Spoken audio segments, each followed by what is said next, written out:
My channel. আর সকাল সকাল জানাই যে গুড মর্নিং। আর আজকে সপরিবার মিলে যাচ্ছে হচ্ছে পুজো দিতে। ওর মানসিক করা ছিল, মার করেছিল আর কি ওর নামে, তো সেটাই পুজো দিতে যাচ্ছি সপরিবার মিলে, আমি, বাবা, মা, ও, দাদু সবাই মিলে। তো কোথায় যাচ্ছি না যাচ্ছি সেটা জানার জন্য কী করতে হবে, আমার পুরো ভিডিওটাকে দেখতে হবে। তো দেখতে থাকো, সাথে থাকো, পাশে থাকো। তো চলো এখন তাড়াতাড়ি করে রেডি হয়ে নিই, কারণ 7:30টার মধ্যে বেরোতে হবে। তো চলো এখন রেডি হয়ে তারপর কন্টিনিউ করছি। আমার বাড়ি যেহেতু বর্ধমান, তাই আমি বর্ধমান থেকে তারকেশ্বর কী করে যাব সেই ডিরেকশনই তোমাদের সাথে কিছুটা শেয়ার করে দিলাম।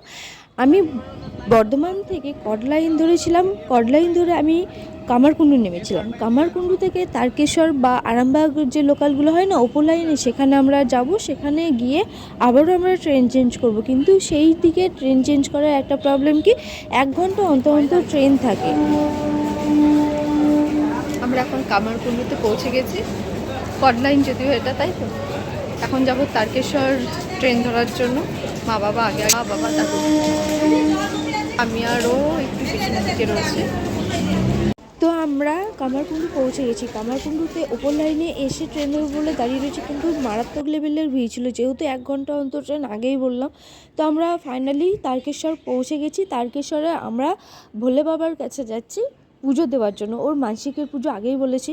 তো এখন এখান থেকে তোমরা কোনো পান্ডা ধরবে না, কোনো পান্ডা ধরে গেলে না ভীষণই প্রবলেমে পড়বে। কারণ কি, কারণ হচ্ছে এটাই যে পান্ডা নিয়ে গিয়ে একজনের হাতে হ্যান্ড ওভার করবে তোমাদের, তারপর সেখান থেকে আরও এক জায়গায় যাবে, তারপর ওখান থেকে মন্দিরে ঢোকাবে পুরোহিতের কাছে, এবং সেই পুরোহিত আবার তোমাদের পুজোর ডালা নিয়ে চলে যাবে। গিয়ে কিছুক্ষণ পর ডালা আলাদা জায়গায় থাকবে, তোমরা আলাদা জায়গায় থেকে পুজো দেবে, ওরা পুজো করিয়ে নিয়ে তারপর তোমাকে দেবে। তো খুব সাবধানে তোমরা ওখানে যেও, আর এরকম পান্ডার পাল্লায় কখনোই পড়ো না। আর বাইরে থেকে তো ডালা কিনবেই না, ভেতরে মন্দিরের সামনেই দেখবে অনেক রকম ডালা পাওয়া যাচ্ছে, তো সেখান থেকেই তোমরা প্রসাদ কিনে তোমরা নিজেরা পারলেও পুজো দিও। এরকম পান্ডার পাল্লায় পড়লে না অনেক টাকা তোমাদের এক্সট্রা চলে যাবে। আর কখনোই তোমরা বলবে না যে মানসিকের পুজো, মানসিকের পুজো বললে তাহলে কি বলো তো, ওরা আরও এক্সট্রা টাকা নিয়ে নেয়। কারণ এই যে প্রসাদগুলো যখন কিনবে তখন একটা চার্জ নেবে, আবার যে পান্ডার এসেছিলো আর কি নিয়ে, সে একটা টাকা নেবে, আবার যে নিয়ে যাচ্ছে এখান থেকে আমাদের ওই প্রসাদের ডালা নিয়ে, সে আবার একটা টাকা নেবে। মানে অনেকটা খেপে খেপে টাকা চলে যাবে। তো যাই হোক, কতটা ভিড় ছিল তোমরা দেখেই নিয়েছো আশা করি। মন্দিরে পুজো দেওয়া হয়ে গেছে, আর প্রচণ্ড ভিড় ছিল, গরমও খুব লাগছিল। দেখতে পাচ্ছ আমার মুখ সব ঘেমে গেছে। বাইরে বেরিয়ে দেখলাম যে এরকম তিলক কাটছে, তো আমার খুব ইচ্ছা ছিল যে এরকম একটা তিলক পরবো। তো যাই হোক, প্রথমে আমি পরে নিলাম, তারপর ওকে পরিয়ে মানে পড়তে বললাম আর কি, ওরও ইচ্ছা ছিল, আমার দেখে ও বললো আমিও পরবো। তো এইগুলোর জন্য তোমার 20 টাকা করে লাগছে। আর হ্যাঁ, এখানে কিছু নিয়ম আছে, সেই নিয়মটা আমি তোমার সাথে শেয়ার করছি। এখন আমাদের পুজো দেওয়া হয়ে গেছে, ওর নামে মানসিক ছিল, তাই ও, বাবা, মা এখন পোশাক খুলেছিল, দাদু আগে ছিল, আমি পেছনে ছিলাম। আর এত মধ্যে ভিড় ছিল যেখানে আমি ক্যামেরা করতে পারিনি, মন্দির থেকে বেরিয়ে, তাই ক্যামেরা করছি। এই যে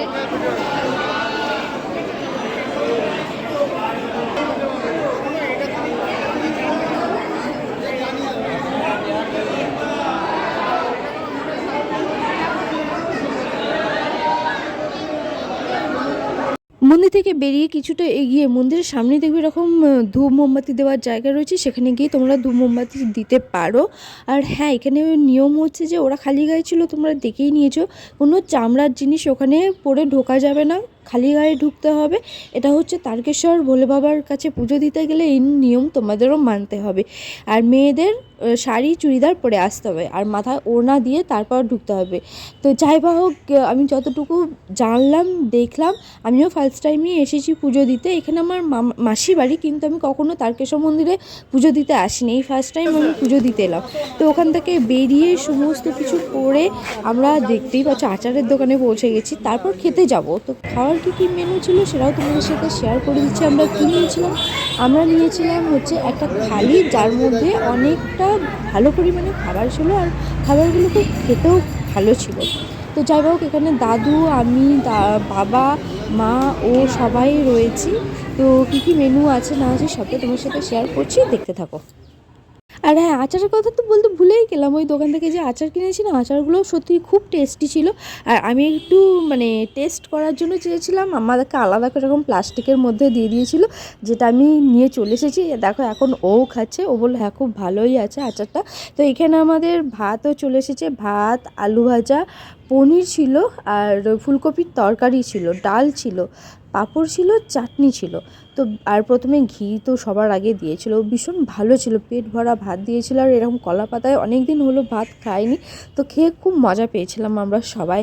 আর খাবারগুলো খুব টেস্টি ছিল।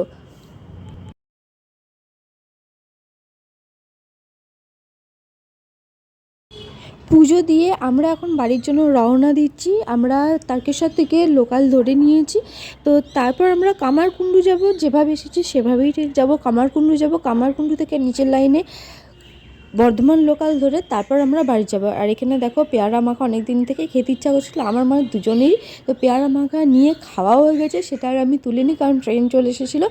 এখন আমরা বর্ধমান লোকালে উঠে গেছি। আমি, ও, মা একদিকে ছিলাম, বাবা ওই সাইডে ছিল, দাদু তো আরও দূরে ছিল। দাঁড়াও দেখাচ্ছি যে দাদু কোথায় আছে। আর বাবা দেখো এখানে প্রায় অলরেডি ঘুমিয়ে গেছে, আর দাদু দেখো কত দূরে বসে রয়েছে আমাদের থেকে।